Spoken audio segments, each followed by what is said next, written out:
We honestly thought we weren't going to be able to get married anymore. We had already sent all our invitations, and a week later, we lost our venue. And I just felt like everything kept going wrong. But wait, let's start from the beginning.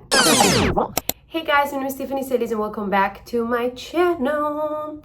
I know it's been a minute, well, a little more than a minute, but I am back and I have a lot to update you on. So let's do a little recap because honestly, you guys, the past few months have been crazy. At the end of last year, we got engaged. I shared a little video with you guys, and after soaking everything in, we started touring venues right away. We got engaged in December 28th, 2025, and we started touring venues in January. We toured no 2, no 3, but 8 venues, you guys. The first venue we saw quoted us $40,000 for 130 guests. The chapel was stunning, but definitely out of our budget. But here's a little pic to how the venue looked like.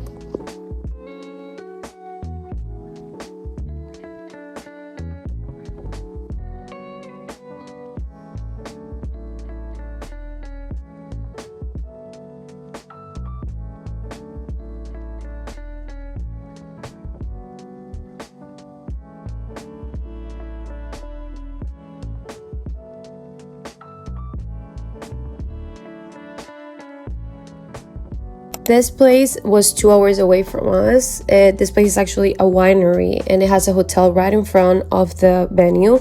You have many spaces where you can host your ceremony, your cocktail hour, your reception. They gave us a quote for $48,000 for 130 guests.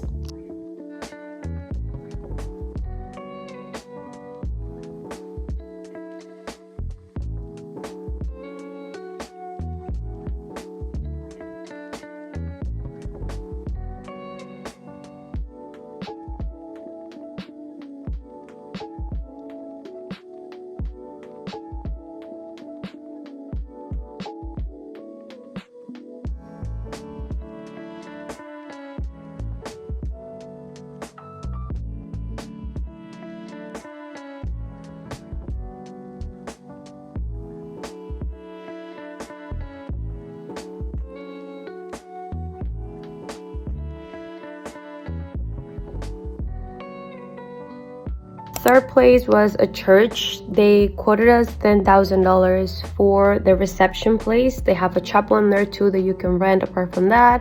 Then you also had to pay for chairs, food, and all those stuff. But that's how much they quoted us.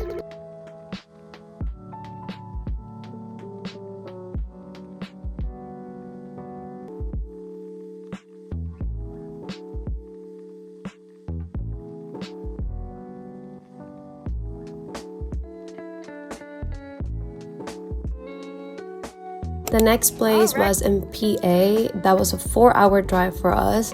The place was beautiful, really big, really stunning. They quote us $25,000 for 150 guests. They have the vendors that they work with, really beautiful.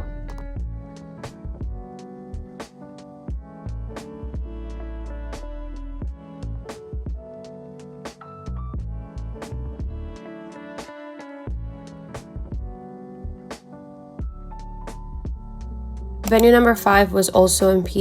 It was just a little closer. That was an 1.5 hour drive for us. This place also has like a hotel attached to it where you can stay. Has a beautiful view to the mountains. They quote us $32,000 starting price for 175 people.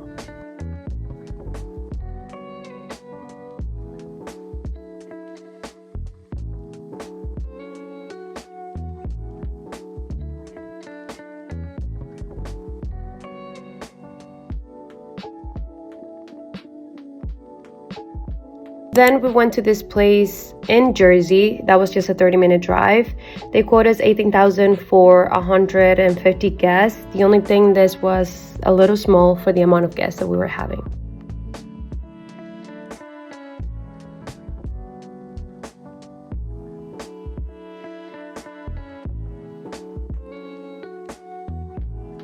This venue is actually an Italian restaurant that also hosts parties, weddings, and all those things. They quote us $21,000 for 150 guests. Beautiful, but every room that we liked didn't fit the amount of people that we were hosting.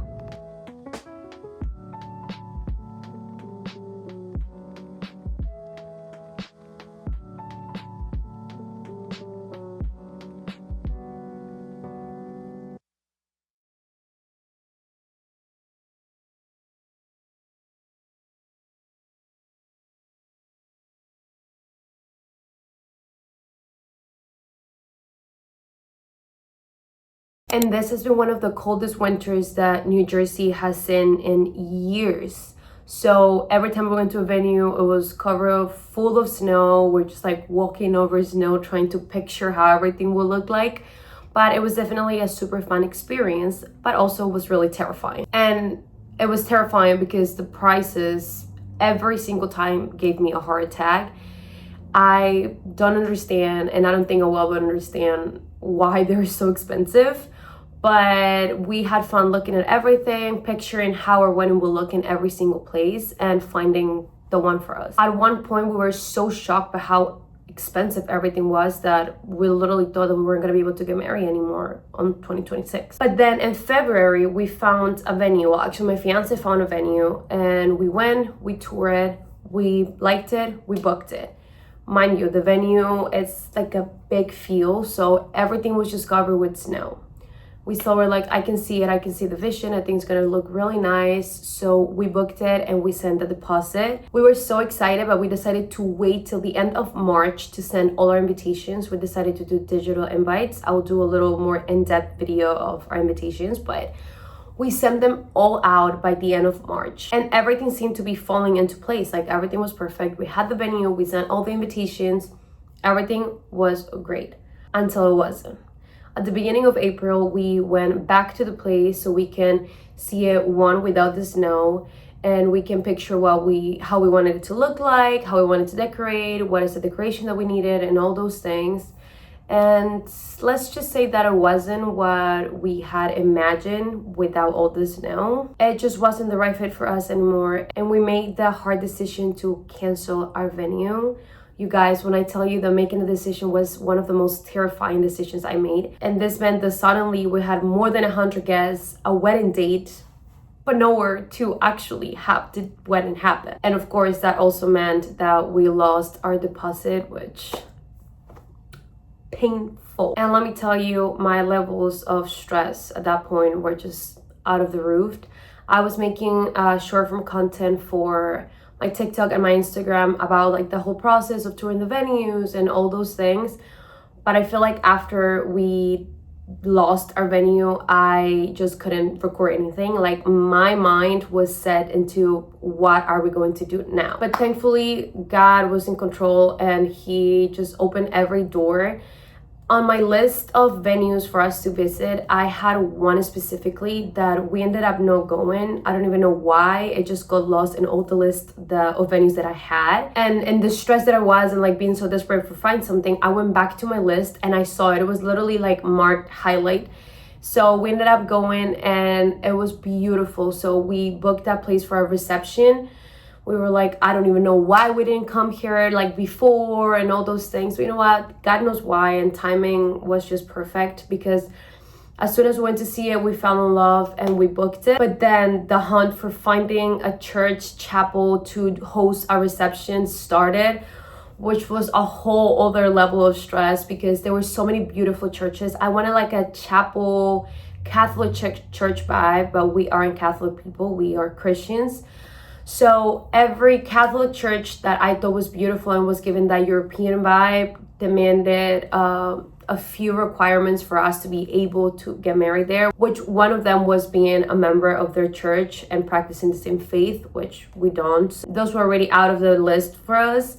And then some of them just didn't meet the requirements or required things from us that we just didn't share or believe. It just, nothing felt right, like the right place to actually take this big step. And then it hit us, why not get married where it all started? So we decided to have our ceremony in our home church, the place where we met, the place where our friendship started, the place where we started to get to know each other and eventually fell in love with each other. Oh yeah, and also during this whole chaos, I asked my girls to be my bridesmaids and walk with me and be by my side on this big day. I had the time of my life setting up their boxes and putting little gifts that I've been saving since the moment I got engaged. I started buying things that I wanted to give them because I wanted to make it special. And even though I knew that they already know I was gonna ask them to be my maid of honor and my bridesmaids, I still wanted to make it as special as possible because they are special people to me. So I put the boxes together and I asked them. What happened? Você tava, minha filha? Ai, ai, ai. I have something for you, Nana. Yes! I have something for you. Is it cookies? You gotta open it to see the cookies. Oh, this is so cute! My favorite color! And as you guys can see the reactions, thankfully they all say yes. Hopefully my sister also will be joining us. That it's a whole other thing, but praying and hoping that she'll be able to come and stand by my side on this big day as well. Oh yeah, and one more thing, how could I forget about this? I said yes to the dress, you guys. Back in May, I made an appointment to go see dresses. I went with my mom, my mother-in-law, and my soon-to-be sisters-in-law, and it was so much fun. I was also so nervous. Like, I feel like it didn't feel real till a moment that I was like, oh wow, I am going to go try wedding dresses, the moment I've been dreaming of since I was a little girl. And I was so happy and so grateful that I got to do it with people that felt like home. Like, I know that they are going to give me their most honest opinion, and they are also going to respect 100% what I want and what I like. And my one thing is, like, I was so dedicated to finding the dress on that day. I didn't want to have to be scheduling different appointments and just going to different stores. So it's like, I want to find it today, and I really hope I do, because I didn't want to add something else to my plate. I was like, I want to experience this day, take it all in, and find my dress so that I can order it, set it, and have it done. And I tried, if I'm not mistaken, I think four or five dresses before finding the one. I don't know if I like it. I don't know if I like this. The boning, that stops here. How you can see that. Yeah. You feel uncomfortable? Okay. You would love, like, you can step forward this way so I can fluff your trains and maybe you can see the details on the back. Yeah, that's more Or if you would love to walk this. The consultant or the lady that was helping me, like, bringing the dresses and trying them on, she was awesome, you guys. She made me feel so comfortable. She listened to every single thing I have to say. Like, I like this top from this dress, but I don't like the bottoms, or I like the bottoms from this dress, but I don't like the top. And then she was able to bring the dress. Once I put it on, I was like, I think this is my dress. But it still wasn't 100%. So I decided to take the dress off and then try a whole different style of dress. I put it on and I was like, okay, this is not it. And then I was like, I need to get back to the dress. Like, I need to put it back on. I put it back on. My sister was on FaceTime with us, so we were watching it. And as soon as the girl put the veil on my hair, that was it. My mom was crying. My mother-in-law was crying. My sister-in-laws were crying. My sister was crying. I didn't cry, but I was like, it just felt like, I was like, this is the one. My dress is so beautiful. It's just like, I can't wait. And the fact that I can share with my fiance and I had to keep it a secret was just one of the most, like, it's still one of the hardest things to do, because as soon as I say yes, the first thing I wanted to do is, like, show it to him. I felt so beautiful and it just felt so perfect and right for me. But I know it's gonna be worth it. I can't wait for him to see me walk down the aisle with that dress that I picked, surrounded by the women that made this day feel so special and so memorable for me. So yeah, that is a short version of everything that has been happening in the past 6 months, you guys, and why I've been so MIA. I really missed you all, talking to you guys, posting, editing, and all those things, but I just needed to take a little step back for my mental health. I try to do as much as I could also on short form content. I've been posting them also on my shorts, but I just needed to sit back, take it all in, figure it out. And now that we have the things set, I feel like that now I can actually sit and share with you all these updates and the season in life that I'm leaving, that I'm so excited to share with you all. And now that everything is more set and not falling apart, I am so excited to start sharing my life with you guys again. All the morning routines, the summer days, the vlogs, more wedding content through this whole process and all the fun stuff. bachelorette, bridal shower, decorations, and all those fun things. But yeah, thank you so much for watching, you guys. Thank you for staying and for subscribing to my channel. I'm really grateful for you. And if you haven't subscribed yet, I invite you to subscribe and be part of this little family and be part of this process. And yeah, don't forget that together we can make the change. I love you, and I will see you in the next video. Bye.